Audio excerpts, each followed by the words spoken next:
Olá, estamos abrindo aqui mais um painel regional. Você acompanha sempre conosco neste horário da 1h30 da tarde, as personalidades da nossa região, gente que é notícia, que discute e debate os assuntos importantes, a pauta aqui da Baixada Santista e, claro, os temas de interesse nacional também.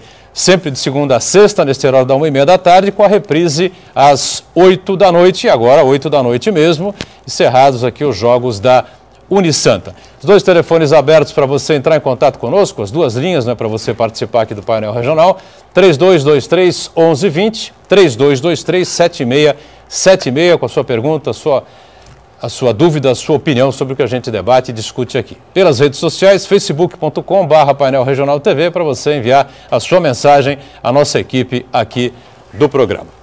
O painel regional, com prazer, recebe hoje o doutor Gaetano Vergini, que é o delegado-geral da Polícia Civil aqui em toda a região metropolitana, litoral, Vale do Ribeira. Tem aqui à direita o nosso Francisco Pacilo, advogado, comentarista habitual do painel regional.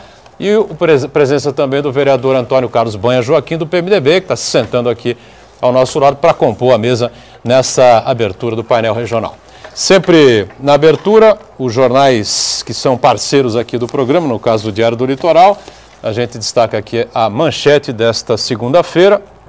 Aqui na capa, denúncia de enfermeira será incluída em inquérito. Eu vou repassando aqui ao Gaetano, por favor, aqui um exemplar, ao Banha também, e o Pacilo recebe o DL desta edição de segunda-feira. E o DO, Diário Oficial de Santos, gentilmente enviado aqui pela Secretaria de Comunicação, campanha do agasalho mobiliza municípios da Baixada Santista. Sempre importante, se você puder participar, quiser colaborar, sempre é muito legal, não é? Proteger do frio a quem precisa. Doutor Gaetano Vergini, obrigado pela presença mais uma vez com a gente, prazer recebê-lo aqui no painel, tudo bem? Obrigado, Buturão, pelo convite. Estamos aqui para tentar esclarecer algumas dúvidas, comentarmos alguns fatos aqui à disposição. Muito bem. Banha, vereador do PMDB, já anunciei a presença aqui conosco, tudo bem, vereador? Boa tarde, Buturão, boa tarde, doutor Gaetano Vergini, tenho um apreço, uma estima e uma consideração muito grande, conheço há mais de 30 anos. E galgou todas as etapas do bom policial, né? Conheço desde os tempos de agente, investigador, delegado e hoje uma das maiores referências de segurança pública do estado de São Paulo. É uma honra ser seu amigo e também conhecedor profundo do seu trabalho, o senhor que agora vem e dá Pacilo, as palavras às vezes fogem, mas dá uma autoestima, revigora a autoestima do policial civil, coisa que a gente estava vendo aí um tempo atrás, até bate produtividade, depois nós vamos falar nisso no programa, até produtividade hoje já tem na nossa Baixada depois da chegada do Gaetano Vergini. E você, Pacilo, um homem que corre os 4 cantos do mundo, Boturão, uma hora está nos Estados Unidos, outra hora está em Genebra, mas é um Causino, cooperador do direito, é comentarista internacional já? E a Camila Aloy também, deixo aqui um abraço ao telespectador amigo. Pacilo, prazer revê-lo, tudo bem? A satisfação é muito grande hoje com o doutor Gaetano, com meu querido amigo e um combativo vereador que a cidade merece ter na Câmara Municipal de Santos. Eu gostaria de vê-lo administrando o município, competência, habilidade, inteligência, disposição e experiência. Eu tenho a satisfação de dizer que em um determinado momento, dia 31 de dezembro, recebi um telefonema do meu querido amigo Banha, estava em Genebra realmente, me cumprimentando pelo ano. Isso é uma satisfação inesquecível. Doutor é um querido amigo e um bastião, um batonier na Câmara Municipal de Santos. Fico feliz que seja amigo do doutor Gaetano, também eu referencio e reputo como um dos grandes e inteligentes policiais do estado de São Paulo, que agora, né, a despeito de toda a sua responsabilidade aqui no Alderim Terceiros, com 24 municípios sobre o seu trabalho, né, sobre sua fiscalização, se dá ao direito de entrar na área literária e nos brindar com um livro sobre uma investigação efetuada. Isto é um exemplo, isto é um orgulho para a Polícia Civil do Estado de São Paulo. É um prazer estar nesta bancada consigo. Estamos Pois não, meu querido amigo, tem que cumprimentá-lo. Tá certo. Desculpa. A satisfação é renovada a cada semana. Obrigado. E a Camila Aloy também, embelezando o programa e o contato direto com os telespectadores, nos dá permanente satisfação de estar aqui uma vez mais. Vou aproveitar aqui o Gaetano Virgínio ao máximo, não é sempre que ele tem disponibilidade de agenda para participar com a gente aqui. Tem uma série de temas, uma série de assuntos importantes, por isso que a gente acelera um pouquinho, né? Estamos online, como sempre, pelo site da TV Santa Cecília, o Santa Portal. Clique no ícone painel regional e acompanhe o programa em tempo real. E o painel encerrado vai para o YouTube, você vai ver como preferir os trechos que considerar mais interessantes ou o programa por inteiro, como já foi anunciado aqui por todos. Camila Aloy com a gente, né, acompanhando a sua participação, a nossa produção, né, Camila? Tudo bem? Isso mesmo, doutorão, boa tarde para você. Cumprimento ao doutor Pacilo, ao vereador Banha, ao doutor Gaetano e a você que está em casa, uma boa tarde. Além da nossa página no Facebook, também temos 2 telefones disponíveis para você continuar interagindo conosco. Mandem sua participação, que sempre é muito importante aqui no nosso programa. Os números são 3223-1120 e 3223-7676. E também a nossa página no Facebook. Continuem sempre conectados com a gente e deixando a sua participação. Só para não deixar passar o registro, o ministro Romero Jucá, pego num grampo telefônico que foi reproduzido hoje pelo jornal Folha de São Paulo, né, com o ex-presidente da Transpetro, Sérgio Machado, e haveria aí a articulação de um pacto pelo fim da Operação Lava Jato e que o PSDB também já teria caído a ficha do PSDB de que a situação é muito complicada, todos os partidos serão envolvidos, a política inteira, o Congresso inteiro, e que precisaria dar um freio nisso. Todo mundo estaria envolvido, não é? Ele disse isso, todo mundo que está na bandeja poderá ser comido, uma frase utilizada pelo Romero Jucá. E o primeiro deles, respondeu o Sérgio Machado, seria Aécio Neves. Aí, na sequência, ele tentou se explicar agora pela manhã, numa entrevista coletiva, o ministro Jucá, dizendo que não tem nada a temer, que fica a situação à disposição do presidente da República, Michel Temer. Jogou a bomba relógio no colo do presidente. Na minha opinião, o Banha pode rapidamente, em 2 minutinhos, resumir isso. Eu acho que o ministro, se realmente está a serviço do presidente da República, não deveria dizer isso numa entrevista coletiva, né? Eu sou ministro e o presidente me tira a hora que ele bem achar, né? Vai com a coisa combinada, renuncia logo ao cargo e dá sossego, um pouco de sossego para o presidente da República poder trabalhar. O DEM, Partido dos Democratas, já pediu formalmente a renúncia do ministro Romero Jucá e está aqui no UOL, na Folha, que os assessores diretos do presidente Michel Temer também pedem a ele que exonere o Romero Jucá. Mais uma crise, intermináveis crises do Brasil. Vereador, rapidamente, para a gente aproveitar aqui o Gaetano. Eu acho que a necessidade, o anseio de fazer justiça rapidamente, ou se de trazer o país para o patamar que ele nunca deveria ter saído, e essas balbúrdias que foram aí deixadas, os malfeitos, as incompetências, os problemas de corrupção, logicamente que não vai ser da noite para o dia que vai se resolver. E essa celeridade em resolver, logicamente, quando a gente vê essas perguntas e a mídia, é um reflexo da população. Ela quer resultados imediatos. Só que a gente tem tempo de maturação. Primeiro eu quero saber qual é o tamanho do rombo que está aí. Não adianta achismo nem especulação. Precisa se mostrar o quadro do doente. Qual é o diagnóstico, quanto tem no caixa, quanto precisa economizar e quanto precisa fazer. Não adianta vir com dourar a pílula para jogar para a torcida e falar assim, pô, se o ministério não tem mulher, não tem índio, não tem negro, agora o ministro diz que o cargo está disponível. Realmente, o cargo é do presidente da República. Quem nomeia é o presidente da República. E ponto final. Agora, se o cidadão ele vem no momento uno participar, através da união, participação, respeito, não estamos falando mais em política, nem interesse partidário, nem interesse pessoal. Se o cidadão está desprovido de qualquer vaidade, que é difícil nesse mundo político acontecer, o cidadão ser desprovido das vaidades, as vaidades enterraram o Brasil. Se tivesse uno, fala assim, não, eu vou entregar o cargo, viu, Michel, porque eu estou sendo investigado, daqui a pouco eu vou para outro lado. A mesma coisa quando assumiu o secretário de Segurança Pública, assumiu o ministro da Justiça, que nós sempre batemos nele aqui, não vai ser diferente, ele tinha problemas. Ele foi advogado, foi. Advogado tem que advogar. Ele não escolhe, todo mundo tem direito ao advogado. Se ele não tiver um advogado, tem um advogado público. Aí, por causa disso, ele não vai assumir, porque ele advogou uma fase da sua vida para criminosos. Ele não pode ser secretário de Segurança Pública. Então, a gente tem que ir devagar com andor. A gente tem que ter comedimento, tem que ter tranquilidade, e no momento que falta pão e todo mundo fala e ninguém tem razão, nós temos que chegar num consenso e mostrar, o Brasil precisa sair dessa. E para acabar com crise, só com trabalho. Muito bem. O meu caro Gaetano Verginte, só por falar em segurança pública, o Banha já tocou no ponto aí, o Alexandre de Moraes era o secretário titular e acabou sendo nomeado por Michel Temer para o Ministério da Justiça. Assumiu o adjunto Mágino Alves Barbosa Filho. Não muda nada, me parece, né? Na verdade, a política já está decidida, já foi, até porque estava dando certo.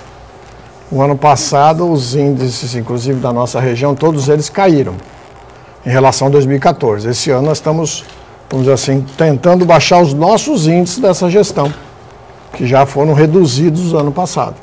Então, o trabalho é nesse sentido. Então, o atual secretário, que era o adjunto, já sabe da política, né, da metodologia que estava sendo utilizada, que está dando certo, e vai continuar, né, com essa mesma política. Perfeito. Bom, nós chegamos a comentar aqui na quinta-feira com... Só para a gente não se perder, quando o doutor Gaetano ele fala que nós estamos tentando superar os nossos próprios recordes, eu quero rememorar aqui o seguinte: a função da Polícia Civil é a Polícia Judiciária, e a Polícia Judiciária, no que tange ao policiamento, as pessoas estão pegando, doutor Gaetano, ojeriza pelos mapeamentos e pelas estatísticas da Secretaria de Segurança Pública, porque elas não falam a verdade, elas não sentem a temperatura, principalmente em determinadas situações, e a gente não pode jogar responsabilidade para a Polícia Civil quando ela é polícia investigativa. Agora, a gente tem que dar um dado, e quando a gente tem que elogiar, e quando criticar, tem que criticar mais também com comedimento, é que Santos, a seccional de Santos, Boturão, de todo o estado de São Paulo, foi a seccional mais produtiva do estado de São Paulo. Como seja, deslindou, elucidou, esclareceu vários inquéritos, homicídios, latrocínios, sequestros. Essa é a função da polícia, que outrora, desculpe, doutor Gaetano, elogio em boca própria é vitupério. E também a gente, quando o senhor não precisa jogar confete para o seu trabalho, mas quando chegou aqui, havia um polo invertido. A polícia militar trabalhava incansavelmente dia e noite. Só que os quadros da polícia militar, elas foram diminuindo, foram abastecendo outras cidades, não houve, como é a grita de todo o estado, a falta de efetivo, a falta de gente para toda. Eu duvido que um delegado de polícia não queira que todos os distritos da cidade estejam abertos 24 horas. É que ele não tem gente suficiente, não tem delegado, não tem escrivão, não tem investigador. E a polícia militar é a mesma coisa. Como é que a gente pode atender a Zona Noroeste com 30 policiais? Como é que a gente atende 120 mil pessoas com um distrito que hoje está dividindo espaço com delegacia e cadeia? Porque também nós não temos onde se prender, não tem onde colocar. Tudo isso a gente tem que falar que virou esse tabuleiro, ô Pacilo. Virou essa ideia, mesmo com o pequeno efetivo, com os distritos fechando à noite, com alguns distritos trabalhando 24 horas, que é o caso do primeiro, é o caso do 7º distrito, na valentia e na coragem, ele não trouxe dinheiro, que não tem. Vai falar em administração nesse momento de crise, Boturão. A palavra dinheiro é capaz do governador bater o prefeito ou o presidente da República. Então dinheiro não tem. Se não tem dinheiro, não tem contratação. Mas tem o quê? O conhecimento, a inteligência e mexer com a autoestima de quem trabalha. Aliás, os policiais moram em Santos. Conhecem como ninguém cada palmo dessa cidade. Se não fazem mais, é porque não tem mais condição de fazer mais. Porque bate até Ribeirão Preto, bate São José do Rio Preto, que são grandes potências. Nós só perdemos para a região de Sorocaba, que não dá para comparar com o nível de distritos policiais, Boturão. Os distritos de policiais de Sorocaba atendem, eu acho que uma gama de mais de 40 cidades. E nós aqui temos só responsabilidade. É isso que eu queria tocar com o senhor, doutor. É difícil fazer segurança pública com a falta de efetivo, com a falta de equipamento. Ninguém pode reclamar que hoje nós temos um aparelhamento, mas As armas ainda deixam a desejar, e eu vi a preocupação do secretário quando ele tomou posse. Ele fala: me preocupa, mas vocês já fazem uma operação praticamente uma operação una com a Polícia Federal, com as outras polícias constituídas, onde ele chama a atenção para o tráfico de drogas.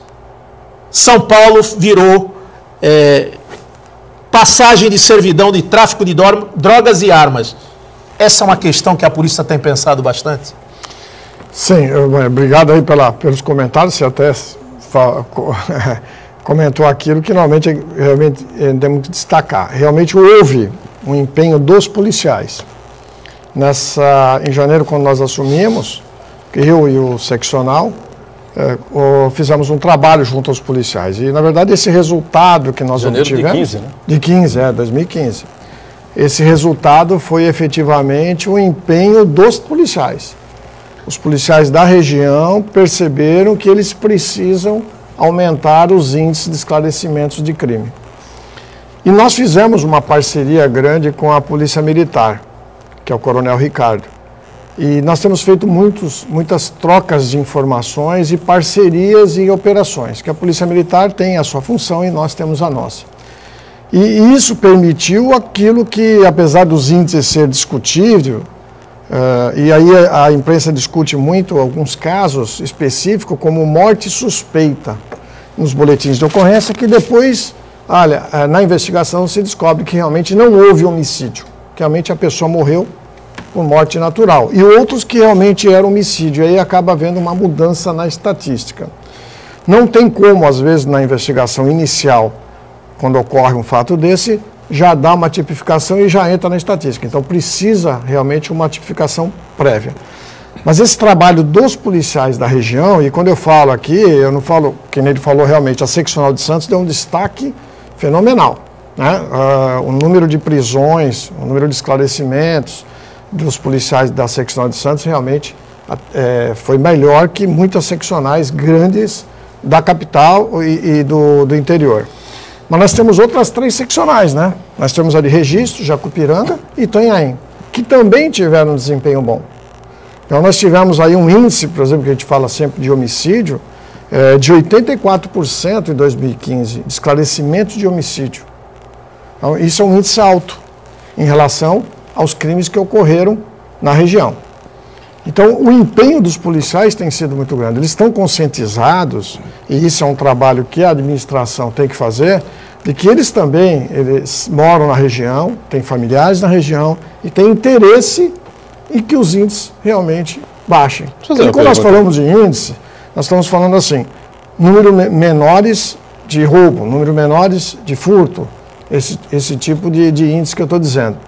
A prisão de autores de crimes realmente acaba baixando os índices também. Então, quando você esclarece um roubo, e é um crime, como nós já dissemos aqui num programa anterior, que é difícil esclarecimento, e eu vou dizer para vocês assim, nós temos um serviço que nós fazemos um contato com as vítimas de roubo.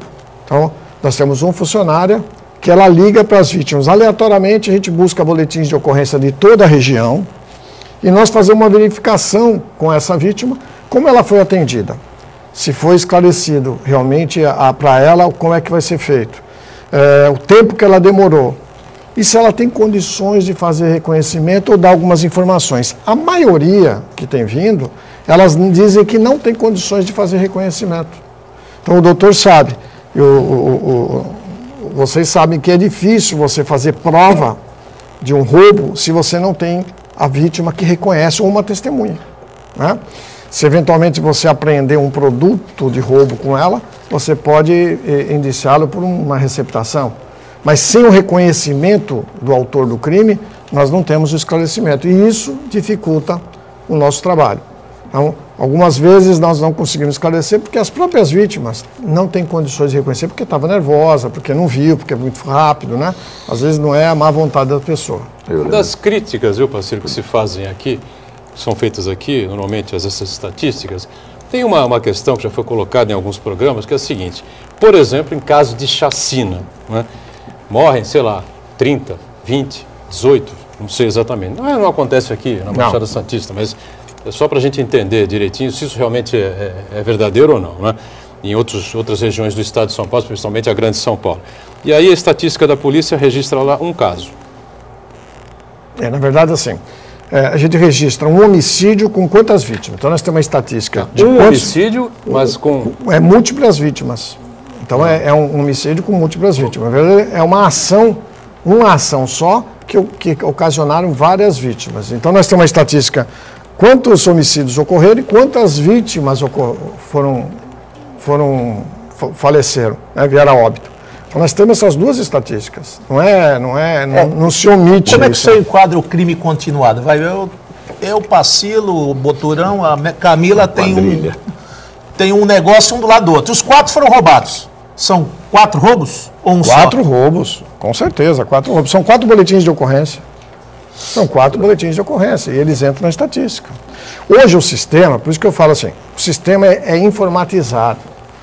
Então, nós temos o que a Secretaria de Segurança está tentando é fazer um novo sistema para que isso tenha um filtro e que dê as informações que a imprensa precisa, mas preservando dados da vítima. Então, por exemplo, você foi vítima de um roubo, você tem o seu CPF, você tem o seu RG, seu cartão de crédito que foi levado. Essas informações, elas devem ser preservadas porque não devem estar na mão de outros. Vamos supor que durante um crime de roubo houve um estupro. É um detalhe que só cabe à investigação e à vítima. Isso não pode ser exposto, porque você está ferindo a intimidade de uma pessoa. Então é isso que é a dificuldade, que às vezes a imprensa não entende. Então vai dar o local do crime, quantas pessoas foram vítimas, o horário do crime, certas informações que não prejudiquem a vítima, a intimidade das pessoas. Perfeito. Pacilo, quer fazer desculpa só complementar. Imagina o seguinte, o dia que todas essas informações passem a ser públicas, as pessoas não vão querer mais fazer boletim de ocorrência. Imagina você fazer um boletim de ocorrência que levar o teu talão de cheque, todos esses dados pessoais, teu endereço residencial e ela se torna pública. Como é que você vai ter coragem de fazer um boletim de ocorrência? Então, realmente é nesse sentido que está a Secretaria, às vezes alguns órgãos de imprensa não entendem que essas informações têm que ser preservadas. Né? Agora, a quantidade, o horário, como foi, não pode ser omitida, entendeu? O jornalista quer divulgar tudo. Pacilo, pois não. Não, eu estou vendo aqui a orientação. Eu vejo até, doutor Gaetano, que o senhor trouxe uma marca de inteligência, né, com uma logística. Agora, é a sociedade também, os jornalistas principalmente, que eu acho que são a base da democracia, que se não fossem eles, nós não teríamos nem a Lava Jato. Essa interpretação não é o caso de ser detalhes sobre os crimes específicos que as pessoas, que as vítimas sofreram. Eu fico preocupado com essa interpretação de uma chacina ser considerado tão somente um único crime, quando houveram mais 6 óbitos. Múltiplos crimes, múltiplos crimes. E a contagem das vítimas é o número... Se foram 10 vítimas, conta-se 10 vítimas. Não se omite, não se omite. Não tem interesse, assim, o sistema é informatizado. Quando o senhor faz um boletim de ocorrência, isso aqui está em rede. Se o senhor fez o boletim de ocorrência, não tem como alterar mais. Não tem como fazer assim, olha, eu quero, por exemplo, o senhor foi vítima de roubo, e aí eu quero dizer, olha, eu esqueci de comunicar meu cartão de crédito. Quando o senhor vai para uma delegacia, eles vão fazer um complemento àquele boletim de ocorrência. Então, na verdade, nós vamos ter 2, só que um anexado no outro. Não abre o boletim. O original não se mexe mais. Perfeito. Então, nunca mais você consegue alterar aquele boletim de ocorrência. E aí o sistema, hoje, o grande segredo é que nós temos 545 municípios no estado. Cada delegacia deve ter, no mínimo, dependendo do tamanho, vários pontos que a gente chama de registro digital de ocorrência, que é o BO, que estão interligados, né? Então, todos esses sistemas eles vão para uma central, que é da Prodesp, e lá faz uma triagem e ele vai colocando a estatística, vai montando, né? Então, não tem como dizer assim, olha, hoje nós não vamos comunicar isso. Que pode haver um erro de interpretação na hora de registrar o boletim de ocorrência. Então, a tipificação pode estar equivocada. Isso pode acontecer. Mas dizer que você vai alterar a quantidade, não tem, porque é número de vítimas. Então, você vai colocando vítima 1, vítima 2, vítima 3 e vai funcionando. Então, não tem como alterar isso, né? O sistema... Anos atrás, quando era máquina de escrever, poderia o quê? Porque era humano que fazia, o erro podia acontecer mais fácil. Agora informatizado, isso não acontece. Hoje é informatizado. Muito bem, então em cima do break aqui, vamos fazer o nosso primeiro intervalo, voltamos na sequência, conversando aqui um pouco mais com o delegado-geral aqui da Polícia Civil, Dr. Gaetano Virgini, em instantes. Muito bem, estamos voltando, segundo bloco aqui do painel regional, presença importante do Dr. Gaetano Virgini, comanda a Polícia Civil em toda a nossa região metropolitana, Vale do Ribeiro, nosso litoral aqui, Banha, vereador do PMDB, Pacilo, Camila atenta aí já com participações do nosso telespectador. Deixa eu registrar aqui, não é? O livro Em Busca de Felipe, está aqui de autoria do delegado-geral Gaetano Virgini, tá certo? Um caso verídico, desvendado por ele, claro, por toda a equipe. O caso foi resolvido em 2004, o problema ocorreu em 2001, o menino tem 15 anos, né? O livro foi lançado recentemente e está aqui com dedicatória aqui para a gente, ao Heraldo, ao Pacilo, à Camila. O Banha também já recebeu lá na Câmara, enfim, o Cassione está com ele aqui também, para a gente entregar pessoalmente amanhã. E só para dar uma pincelada, para não estender muito, né, porque senão o pessoal não lê, né? Você não vai comprar, tá certo? Mas o menino foi sequestrado da maternidade em 2001, né? E o caso levou quase 3 anos, né? 2 anos e 9 meses. Nós ficamos com a equipe investigando 2 anos e 9 meses. Quando nós identificamos a autora, ela estava com 3 crianças, na verdade, que ela havia subtraído. Ela levou uma em 1990, 96 e 2001. Então foi uma investigação muito extensa. Na verdade, houve bastante persistência e acreditar nas possibilidades, né? Nós participamos muito desse trabalho do Dr. Gaetano. Na época, a Câmara até nós tínhamos a Comissão de Segurança. Verdade. E depois de lá, depois desse caso, a Câmara teve que se aperfeiçoar em legislações para todas as maternidades em Santos, para todos os hospitais, controle de entrada e saída das pessoas, que até então se ficava com uma Santa Casa, Boturão. Portas abertas ao mar e casa de Deus para os homens. Todo mundo entra, vai lá se assistir, vai ver, vai socorrer. Ninguém vai imaginar em sã consciência que vai ter um sociopata, uma pessoa, uma maluca, que vai lá sequestrar uma criança numa área de saúde, numa maternidade, o lugar mais nobre, né? Que se tem, é onde se dá a vida. E aparece uma situação como essa e serviu como parâmetro para todo o estado de São Paulo e para o Brasil. Legislações mais severas no controle e entrada de pessoas até dentro das maternidades da região. Muito bem, então Em Busca de Felipe está nas nossas livrarias, é isso? Está na Martins Fontes, na livraria Eu Estudo Certo. Eu Estudo Certo, da doutora Marta Virgini, tá certo? E na livraria Martins Fontes, é isso? Martins Fontes. Na Martins Fontes você encontra lá um exemplar do Em Busca de Felipe. Não vamos mais entrar em detalhes, né? Senão você, evidentemente, vai saber da história inteira aqui pelo autor, tá certo? E não vai comprar o livro. Tá certo? O Pacilo queria colocar uma situação, é isso? Eu só queria deixar uma pergunta no ar, até para complementar. No dia de hoje nós estamos aprovando uma lei para que o prefeito possa investir 21 milhões de reais no Centro de Controle Operacional. Ou seja, tudo o que acontece no Porto de Santos, dentro da ilha, fora da ilha, nas estradas, na jurisdição de Santos, logicamente nós saberemos de imediato, Pacilo, o que acontece, qual é a situação do local. E esse centro, ele vai ser capitaneado e vai ser operacionalizado por todos os agentes públicos da nossa cidade, ou seja, pessoal do Congás, pessoal da Ultragás, pessoal do Porto, pessoal da Defesa Civil, bombeiros, a Polícia Civil, a Polícia Militar. No momento de tecnologia, no momento que a gente tem 500 câmeras, doutor Gaetano, e a gente acaba de sair praticamente nos maiores jornais televisivos do país, mostrando a elucidação e esclarecimento das mortes em sequência dessa, sei lá o nome que eu posso dar, se é do psicopata, se ele é esquizofrênico, não sei qual é a doença que tem, mas desse dentista que matou uma série de pessoas, e foi através do monitoramento que, devido a uma árdua investigação e procura, conseguiram chegar no autor destas execuções. Esse é o caminho daqui para frente, essa união de esforços, esse monitoramento inteligente, essa participação, às vezes pessoas muito experientes da polícia, às vezes num toque de olhar, num detalhe, a gente elucida e esclarece mesmo esses crimes? Aliás, o caso da Clínica Americana, só a gente completando aqui, foi pauta ontem do Domingo Espetacular da TV Record e do Fantástico, não é? Da Globo. Como a gente comentou aqui na semana passada com o Eduardo Veloso, o Marco Santana, enfim, jornalisticamente, a pauta mesmo, né? Porque o Banha colocou aí, é um sociopata, provavelmente um psicopata, que atentou e conseguiu, né? Ser feliz aí nas suas tentativas, matou os 3 proprietários da Clínica Americana, que fez concorrência a ele, quebrou a clínica dele. E ainda deixou mais gente ferida, né, doutor? 2 pessoas. Quase matou o sobrinho, né?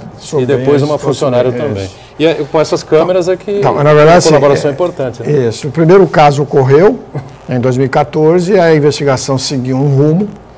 Depois nós tivemos em julho o segundo caso e em setembro o último caso. Quando eu criei, através de portaria, um setor de investigações dentro da delegacia que investiga sequestros.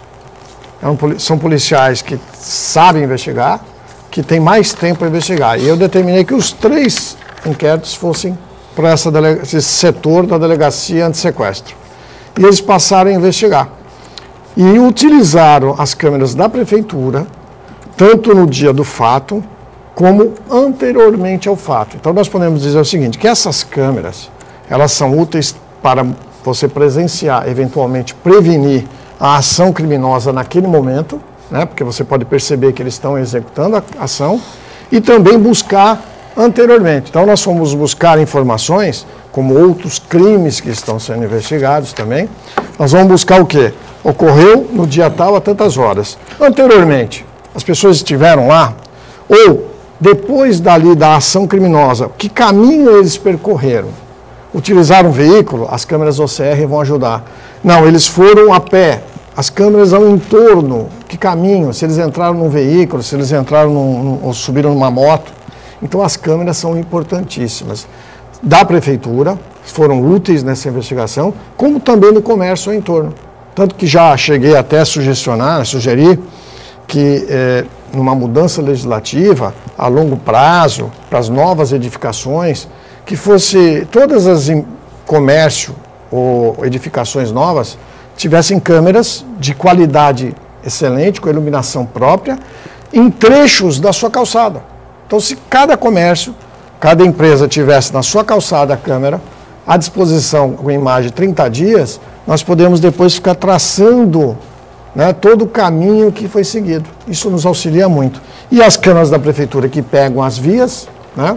Então, eu reputo assim, é muito importante. Nós vamos realmente diminuir o crime, porque eles vão começar a perceber, porque nós estamos utilizando essas imagens do passado. Então, às vezes nós temos conhecimento de um roubo, nós temos uma equipe que vai lá no central de monitoramento tentar verificar se aquele roubo foi pego a imagem. Como eu falei anteriormente, às vezes a testemunha, a vítima não consegue reconhecer o autor, porque foi muito rápido. Mas se nós conseguimos uma imagem que a gente consegue verificar quem é, nós vamos buscar depois para identificar aquela pessoa, qual o nome dele, né, para identificar a pessoa. Porque às vezes você tem a imagem e você não sabe quem é. Né, ele pode não ser da região. Então cria uma dificuldade, mas pelo menos nós já temos uma imagem para trocar, ou divulgar, se for no último caso, ou realmente passar para outros policiais para dizer, olha, esse cara já teve preso ou não, né, porque você só tem um rosto, ou só tem uma parte do rosto. Então eu reputo que é muito importante manter esse monitoramento, esse investimento realmente, se é possível, para que nós tenhamos mais informações ainda possível. Pacilo, pois não. Doutor Gaetano, eu acho que inteligência e tecnologia estão ajudando a combater, claro, junto com o ser humano, como você, né, que comanda isto. Agora, e como a população tem se utilizado desta tecnologia? Por exemplo, hoje a gente fala muito em boletim eletrônico, né, boletim de ocorrência eletrônica. Há uma aceitação, as pessoas realmente estão fazendo esse boletim. De que maneira é filtrado uma eventual informação incorreta? Olha, isso é importante esclarecer. Boa. Nós temos um boletim eletrônico que é feito pelo site da Secretaria, que cai numa delegacia eletrônica que funciona na capital. Nós temos lá em torno de quase 200 funcionários que se revezam 24 horas. Quando uma pessoa está fazendo o boletim de ocorrência, o funcionário recebe e ele faz a conferência dos dados. Então ele vai verificar o nome, o RG, o endereço, a placa do veículo. Tem dúvida, liga para a pessoa para conferir se realmente o que ela está falando está correto. Quando foi aprovado todos os dados conferidos, ela manda um e-mail para essa pessoa que fez o boletim de ocorrência e essa pessoa imprime em casa. Esse boletim de ocorrência, ele vai entrar no RDO que eu falei para o senhor. Ele vai automaticamente para a delegacia onde ocorreu o fato. Na delegacia aparece a lista, aí o policial que está na delegacia, ele vai validando aquele boletim de ocorrência e faz parte da estatística daquela delegacia. Então, se ele fez um boletim de ocorrência, por exemplo, de furto ou roubo, que ocorreu na Praia Grande, mas ele faz quando ele está na capital, e foi no primeiro distrito de Praia Grande, ele fez a qualquer lugar do mundo que ele tivesse boletim de ocorrência, esse boletim de ocorrência vai cair no primeiro DP de Praia Grande.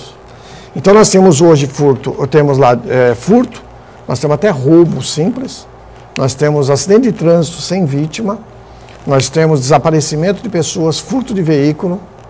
Então, são boletins de ocorrência que podem ser feitos. Ocorre, por exemplo, aconteceu com a minha filha, ela teve o veículo furtado e ela foi fazer o boletim de ocorrência eletrônico, mas ela não aceitaram. Por quê? Porque o veículo estava em nome da empresa dela. Então, ela não era representante legal da empresa para registrar o boletim de ocorrência pela internet. Por quê? Porque pode haver falsidade, como já aconteceu, de autoridades, né, e eles verificarem isso e bloquear. Então, por exemplo, eu vou na internet e faço o boletim de ocorrência do furto do Boturão, do carro do Boturão, ou do Dr. Passilo. Se não haver uma conferência, o que acontece? Esse veículo vai ser bloqueado. Mas o que eles fazem? Eles fazem uma verificação. Pô, essa placa, o veículo está em nome de quem? Quem está fazendo o boletim de ocorrência? E aí eles vão buscar se o endereço bate, se o telefone bate. O senhor, nesse mérito aí, diga-se de passagem, o quartel-general espelha a fotografia do seu comandante. Já dizia o saudoso Oswaldo Justo, que foi nosso professor de karatê, o senhor que foi aluno do mestre Shinzato, faixa preta de karatê, diga-se de passagem, nosso amigo Gaetano. E ele dizia que não adianta, se você não tiver esse preparo, essa expertise, esse conhecimento, você colocar em prática e cobrar, porque o tempero dessa questão, porque ninguém queria mais para distrito nenhum, tomar chá de banco, canseira, o cara não queria fazer, vai aumentar meu índice, logo no começo foi isso. E o senhor, logo de cara, de frouxo, o senhor fez o quê? Pegou pelo viés ao contrário, o senhor pegou o quê? O recalque da qualidade. Então isso também mostra e dá credibilidade para o cidadão. Opa, peraí, a polícia está mudando. Pô, nunca ninguém ligou para minha casa. Então estão ligando para minha casa para ver se eu fui bem atendido. Está ligando para minha casa o delegado para ver se eu tenho mais algum detalhe de determinada ocorrência. Então, no amor e principalmente nesse mutirão aí de informações, logicamente no resgate da autoestima do seu pessoal, da sua equipe, porque se não tem dissídio, não tem dinheiro, não tem equipamento adequado no que tange armamento, não tem bola de cristal. Mas o senhor foi na aceitação, no desenvolvimento desse trabalho e mostrou, através da qualidade, que o distrito é um aparelho social. Ele vai lá para falar com o delegado, para desabafar aquela situação criminosa por qual ele passou. Às vezes nem é criminosa, é de desinteligência. Às vezes o índice aumentou de boletins de ocorrência quando a sua chegada para cá, aumentou a fabricação desses boletins, a produção desses boletins de ocorrência. E eu queria deixar uma pergunta no ar aí. O crime organizado, isso é ponto pacífico, ele está ligado diretamente ao tráfico de entorpecente, ao narcotráfico. Já dizia dois amigos, vou citar saudosos aqui em homenagem a toda a Polícia Civil, nosso amigo Policinha e Barbeirinho, eles diziam que quando tinha grandes apreensões de droga, o que se faz mais hoje em Santos, o número de apreensão de drogas em Santos, Passilo, é um número assustador do que se apreende de droga todo dia, seja no porto, seja fora do porto, seja na estrada, a Polícia Civil, Militar, as polícias constituídas. É verdade que quando se tira essa droga, aumenta-se o roubo a banco e a caixa porque o criminoso quer dinheiro? Vamos para o intervalo, na sequência o Dr. Gaetano responde à indagação aqui do vereador Banha, certo? Daqui a pouquinho. Muito bem, voltamos direto aqui com o Dr. Gaetano Virgínio para responder a indagação do vereador Banha. Quando a Polícia Civil faz mega operações de tráfico de drogas e em prejuízo dos traficantes, aí aumenta os furtos, os roubos, essa coisa toda. É por aí, não? Na verdade, assim, existe... Eu vou falar uma coisa, complementar o que ele havia dito sobre o boletim de ocorrência que nós ligamos. Além de ligar para a vítima, nós pegamos esse feedback, esse retorno da vítima que foi atendida, mas eu dou esse retorno para os policiais. Então, quando eles são elogiados, hoje eu assinei pelo menos uns 6 elogios que as vítimas fizeram aos policiais. Eles recebem um ofício de agradecimento do departamento pelo atendimento que fizeram à vítima. Quando eles recebem uma reprimenda, ou porque, quer dizer, a pessoa diz que demorou, porque não deram atenção, eu peço informações para verificar o que ocorreu. E fazemos uma verificação se o horário que a pessoa disse que demorou, se houveram muitas ocorrências, porque é informatizado, então nós vamos puxar naquela delegacia quantas ocorrências foram registradas naquele horário. Estava havendo uma prisão em flagrante, então nós temos, pelo sistema, nós sabemos quantas ocorrências. Então, realmente, olha, a pessoa esperou 40 minutos, 1 hora, mas eles estavam terminando um flagrante. Então, é normal isso. Então, nós verificamos que se o policial estava com má vontade ou realmente ele estava trabalhando. Agora, voltando respondendo, realmente, quando ocorrem grandes apreensões de drogas, o que acontece é que muitas vezes eles precisam reaver o prejuízo. E pode ocorrer, nós não temos uma estatística perfeita, né? Porque muitas vezes o roubo ocorre e eles não vão dizer isso para a gente. Mas alguns crimes maiores, quando visando um lucro maior, realmente tende a aparecer. Então não é científico, mas ocorre. A gente vê muito o aumento de caixa eletrônico sendo explodido. Isso é coisa de quadrilha especializada, né, professor? Então, a caixa eletrônico, por que se tornou? Primeiro que eles aprenderam a lidar com explosivo. Segundo, que eles têm menos risco. Eles vêm com um aparato grande, em regiões, né, menos policiadas, e aí eles acabam levando uma quantidade grande de dinheiro, sem muito risco. O roubo a banco que existia no passado, quando eles tinham que enfrentar muitas vezes o alarme, o vigilante e a polícia que estava fazendo o policiamento. Então, é menos risco. E o criminoso sempre procura maior lucro com menor risco, onde é possível obter lucratividade. O caso do sequestro diminuiu também porque hoje tem uma terceirização do crime, né? É muito risco para pouco resultado. Isso, exatamente. O que aconteceu com extorsão mediante sequestro? A polícia prendeu os sequestradores, a imprensa parou de divulgar os valores de resgate, que os resgates eram pequenos. Então, quer dizer, no custo-benefício, não vale a pena. E eles estavam sendo condenados. A justiça estava realmente cumprindo à risca, né? Exatamente as penas que cabiam. Então, eles estão cumprindo essas penas. Então, realmente deixou de ser interessante e eles vão para outro crime. Aí vão para roubo de carga. O criminoso, ele procura o que dá mais lucro, mais Dentro fácil. da lógica do vereador Banha, eu acho que deve ter sido feita uma grande apreensão de drogas com aquele assalto aí na Transvalor, aqui no Macuco, né? Não? Será? Não, isso aí acho que é outra especialidade, outra né? especialidade. Do crime, ou não? Na verdade, assim, são aquilo? roubadores, né? São pessoas que se reúnem, né? Não é uma quadrilha formada que só fazem isso, eles se reúnem. Então eu tenho a possibilidade, eu consigo armamento, ele consegue arma, outro consegue, falar, nós vamos fazer esse trabalho, nós vamos fazer esse roubo. E eles fizeram o roubo, que está sendo investigado, fortemente investigado. E as câmeras da prefeitura também estão nos auxiliando. Nós não divulgamos, tivemos aquele problema, aquele estresse com as imagens que era para ser divulgado, acabou sendo divulgado uma parte, né, que não foi culpa nossa aqui da Baixada, e nós temos preservadas imagens da prefeitura que vão nos auxiliar no esclarecimento dos crimes, desse crime. Uma ousadia, né? Uma ousadia. Muito bem. A equipe do painel regional teve na Zona Noroeste, foi isso, Camila? Isso mesmo, Boturão. Os moradores da Zona Noroeste estão sofrendo com a insegurança da região. E, segundo eles, os crimes são constantes. Amanda, eu queria saber como está a parte de segurança pública aqui na Zona Noroeste. Tá muito a desejar, né? Porque tá tendo muito assalto, muito roubo, né? E não tem muito policiamento, né? Porque hoje em dia os policiamentos têm até medo, né? Os próprios bandidos têm mais armas melhores do que os próprios policiais, né? E tanto que a minha mãe já foi até assaltada aqui na Vila São Jorge, ali da Sinha Junqueira. Só. Que tem que ter mais policiamento, eu acho. Mas muitos comerciantes sugeriram o armamento da Guarda Municipal. Você acha que seria a solução também? É o principal, tanto policiamento como Guarda Municipal. Difícil, né? Ultimamente anda tendo muitos assaltos com pessoas de rua mesmo, na rua. Fica difícil ir para ponto de ônibus, a gente tem que procurar sempre o local que tem bastante gente, né?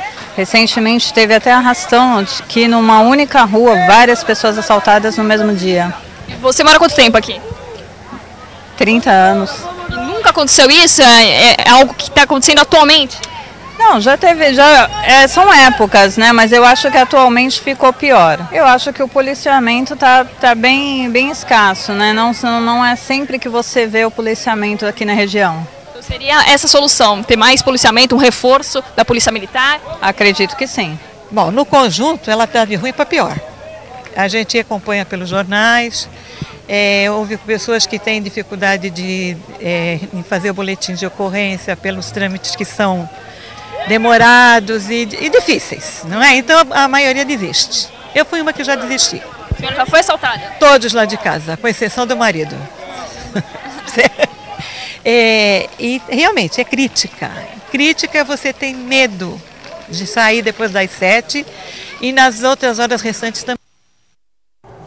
Eu diria, a matéria foi feita na Zona Noroeste, eu diria que o sentimento de insegurança, né, em toda a cidade, toda a região, acho que pelo país inteiro, infelizmente. E como a gente tem que diferenciar PM e civil, eu deixo para o doutor Gaetano explicar direitinho essas diferenças, comentar aí o VT e falar sobre essa discussão aí que está em pauta da unificação das duas polícias também. Já emenda tudo numa coisa só, tá bom não? Fácil assim? Tá bom, fácil.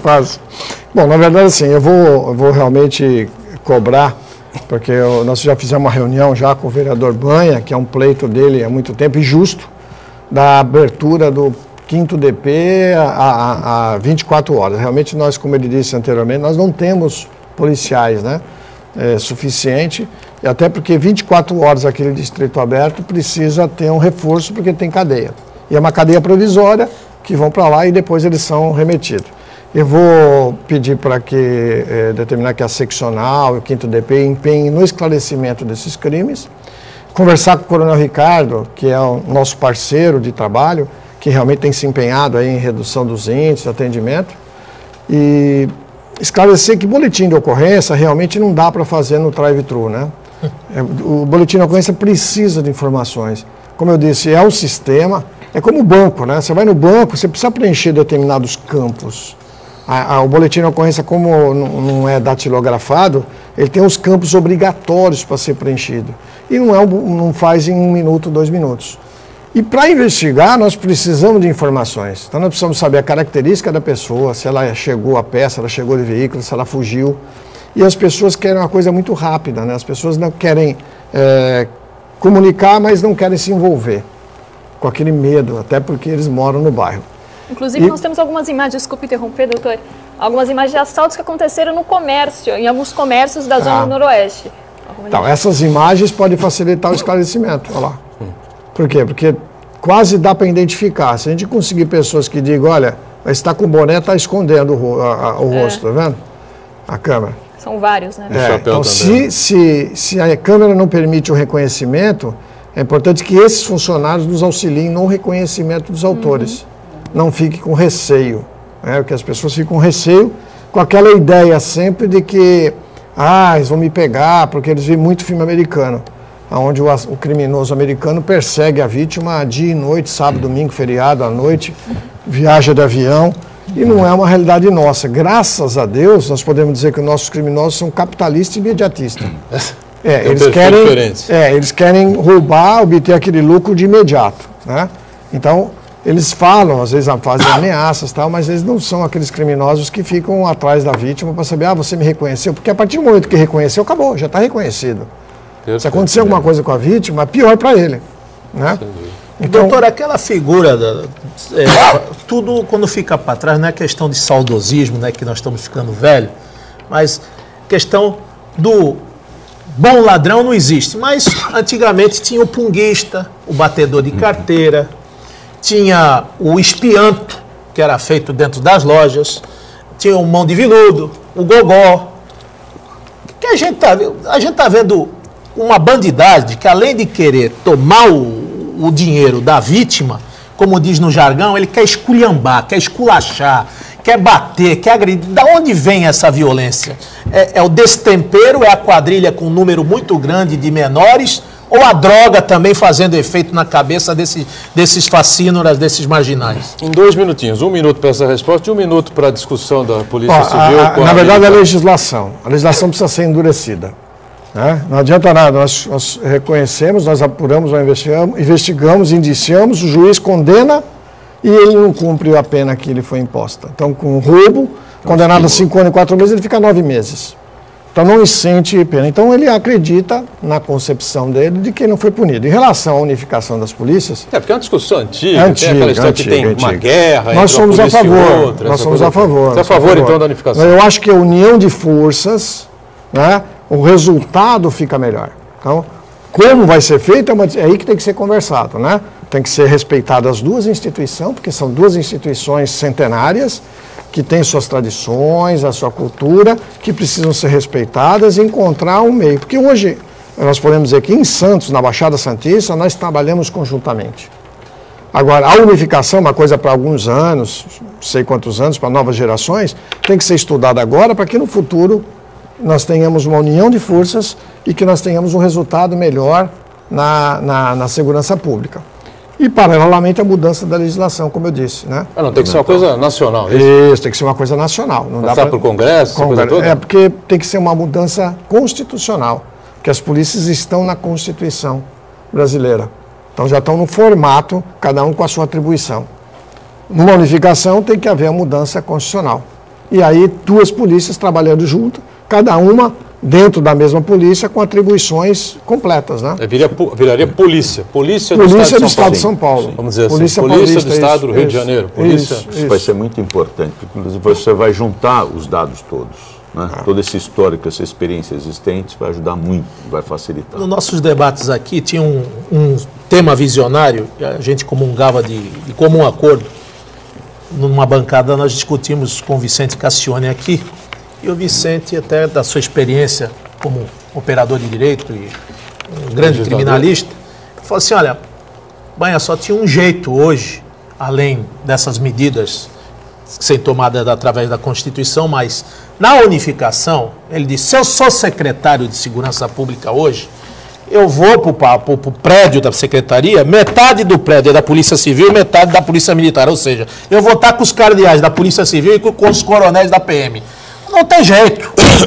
Ali vai ter sintonia fina de qualquer jeito. Então, eu acho que basta, de cima para baixo, estar implementando, logicamente com as garantias da lei, mas você vai ter uma polícia una, efetiva e com um sistema de inteligência adiante. Né? Hoje em dia, por exemplo, nós estamos tendo um curso superior de polícia. Então, o delegado de polícia, primeira classe, ele faz uma prova e vai fazer um curso superior de polícia, que são 9 meses na academia de polícia. A Polícia Militar, o Tenente-Coronel também faz esse curso superior de polícia. Em determinado momento do curso, as duas fazem um curso junto, para que se conheçam, que troquem experiências durante um período. Então, eu fiz em 2004, então tem vários amigos, coronéis, e eles fizeram amizade. Então, a gente acabou tendo uma sintonia mais fina. Isso já é uma coisa antiga que as polícias já vêm tentando fazer. É que o dia a dia do trabalho policial realmente te consome. Então, às vezes você não tem aquele tempo para fazer um social o tempo todo, né? Então você está se consumindo o tempo todo trabalhando. Perfeito. Mas é isso. Muito bem. Doutor Gaetano, obrigado pela presença com a gente aqui, parabéns pelo trabalho, parabéns pelo livro. Até uma outra conosco. Obrigado ao Banha, obrigado Pacilo e a Camila, sempre com a gente de segunda a sexta, acompanhando a sua participação e a nossa produção. No painel regional, 1h30 da tarde, ao vivo, de segunda a sexta-feira, você sabe, com a reprise às 8 da noite. Obrigado, tchau.